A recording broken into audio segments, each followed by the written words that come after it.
Bonsoir à tous. Donc, on va essayer de parler du pacte de Marrakech et de l'immigration massive qui s'annonce.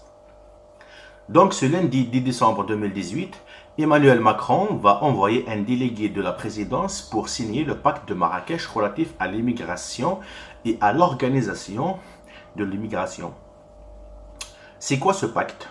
Alors, je vous le dis, pour ceux qui veulent aller directement lire le texte de ce pacte et ne pas écouter tout ce qui s'entend de gauche et de droite, du centre et du milieu, de haut et d'en bas. Donc le texte est disponible sur Internet. Donc vous pouvez aller le lire. C'est un texte de 25 pages. Il n'y a pas trop de lecture à faire. C'est un texte un peu technique, même trop technique. Mais bon, de toute façon, vous comprendrez beaucoup de choses en le lisant. D'ailleurs, je vous le conseille. Sinon, ce que moi-même j'ai compris en le lisant, d'abord, ce texte n'est pas juridiquement contraignant. Il ne touche pas à la souveraineté des États. Mais si on le signe, il deviendra moralement et politiquement contraignant et servira de base pour les lois à venir.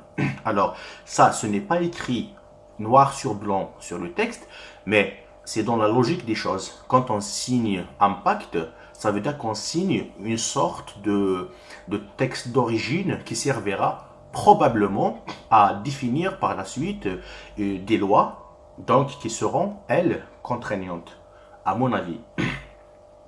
Ce pacte se dit humanitaire, c'est-à-dire sauver des vies humaines, mais surtout ce qui m'a frappé, c'est qu'il est beaucoup plus idéologique que humanitaire, car il glorifie à la fois la mondialisation, il glorifie l'immigration comme quoi elle est, ou bien elle serait, facteur de prospérité sociale, culturelle et économique.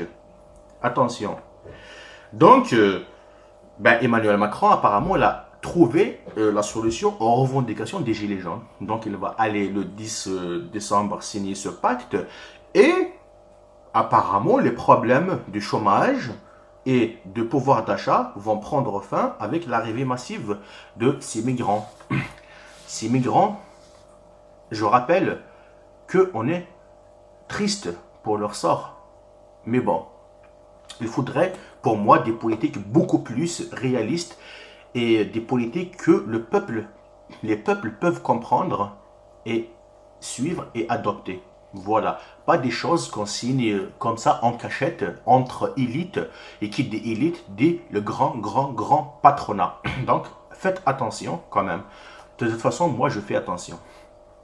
Alors, sinon, puisque l'immigration est un facteur de prospérité culturelle, sociale et économique, donc la société française va être riche culturellement. D'ailleurs, elle est tellement pauvre. Ben oui, elle est trop française, n'est-ce pas? Bon, bref. Et surtout, la phrase idéologique qui m'a surtout étonné, c'est que selon les rédacteurs de ce texte, et donc les futurs signataires qui vont l'adopter, il n'y a plus le concept de pays d'origine.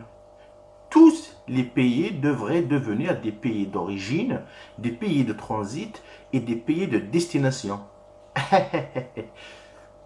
À mon avis, ça annonce la fin des frontières. Hein? Bon, peut-être que c'est bon, on ne sait jamais. Ça laisse quand même à poser des questions. Dernier point, le texte enterre à jamais l'idée de l'assimilation des migrants et de leur descendance, mais préconise que les peuples accueillants fassent des efforts pour adopter une partie de la culture d'origine de ces nouveaux citoyens. Donc, disparition ou métamorphose de la culture française, d'où la théorie du grand remplacement telle que moi je la comprends. Alors, le grand remplacement n'est pas qu'un remplacement physique, attention, mais beaucoup plus un remplacement culturel. D'ailleurs, vous vous rappelez? Peuple feignant, car on veut partager le travail. Peuple privilégié, car on a le meilleur modèle social. Gaulois réfractaires, car on se révolte. Les Français n'aiment pas les réformes, car elles vont toutes dans l'intérêt unique du grand patronat et du banquier. Voilà, tout ça, c'est la culture du peuple français, l'identité du peuple français. Et vous voyez très bien que ça dérange l'élite. ça dérange le grand patronat, ça dérange la mondialisation.